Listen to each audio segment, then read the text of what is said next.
At 7 foot 2 inches, Kai Sotto is a mountain of a man.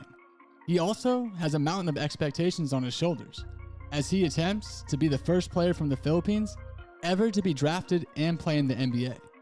Today is the NBA Draft, and some teams have shown an increasing interest in Sotto's potential. And the Cavaliers were one team that had him out for pre-draft workouts, and recent developments reinforce the optimism previously expressed by a few voices, including former Philippines men's national team head coach Raku Toroman and Sotto's agent Joel Bell. Now, there's an entire country, the Philippines. These guys are hoping that they can fulfill their ultimate dream through Kai. And why not?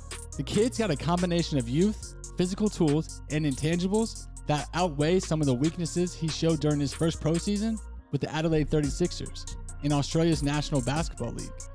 Now, the Cleveland Cavaliers, they were a squad that could really have made great use of Drew Timm following the 2022 NBA Draft. The team really found second-level guys like Dean Wade and Lamar Stevens.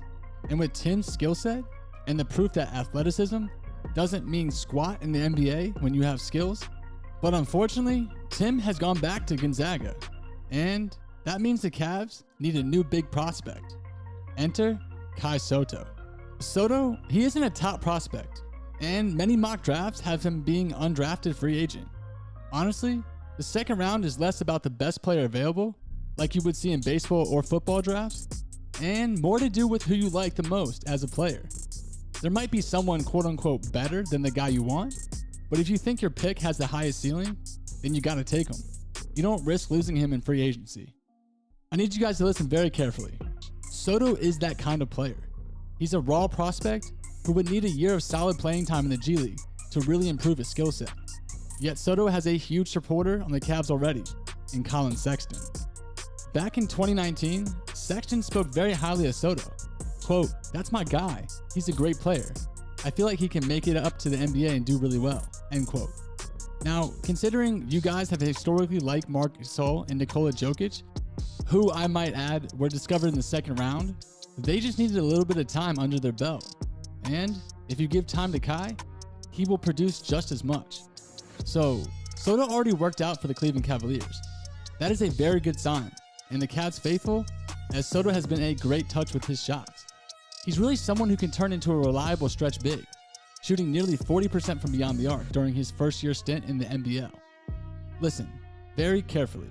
His passing and ability to pivot in the low post is often like Mozart creating music. It is a thing of beauty. He's just so tall and nimble, and he's going to need to be that. He's only ranked in the 16th best center by NBA's draft room. So you're looking for more of a guaranteed bench player in the latter parts of the second round? Sotto may not be your guy. But I guarantee you, Cavs fans, if you allow Kai to have his process and to develop at his own pace, to put muscle on that body and to build that frame, he will literally become the best player on the court at all times. I guarantee it. His intellect and his basketball IQ are second to none. Now let's talk about another guy that can be a huge project and great upside for the Cavs. At just 19 years old, Ousmane Dieng would be a perfect fit for the Cleveland Cavaliers. Dieng averaged 8.9 points and 3.2 rebounds in the NBL. Now, I'll admit, I've only watched a little bit of film on Dieng, and from what I've seen, he has great handles, and he would be able to guard other big wings, like Jason Tatum. But that said, his shot does need a lot of work, and shooting can always be improved on. But one thing about shooting, it takes time. The key for the Cleveland Cavaliers in this upcoming draft is they have to approach it like they're on Evan Mobley's timeline. They need to take guys that have high upside that can take 1 or 2 years to get them to where they need to be. Not a guy that can be an impact player like Ochai Agbaji, that maybe his ceiling is just a 3-and-D wing. Taking someone like Dieng could prove to be the missing piece that the Cavs need to return back to the NBA Finals. So that leads me into today's question. As for the upcoming NBA draft, would you guys, Cleveland Cavaliers fans, select Kai Sotto or Ousmane Dieng? Or you know what? Let's go with both. In my opinion, if you can get both guys, I would send it all day. Kai Sotto, I believe him 100%. And so do his people of the Philippines. So let me know in the comment section what you guys think. And tomorrow, we'll be back better than ever with some more Cleveland Cavaliers basketball.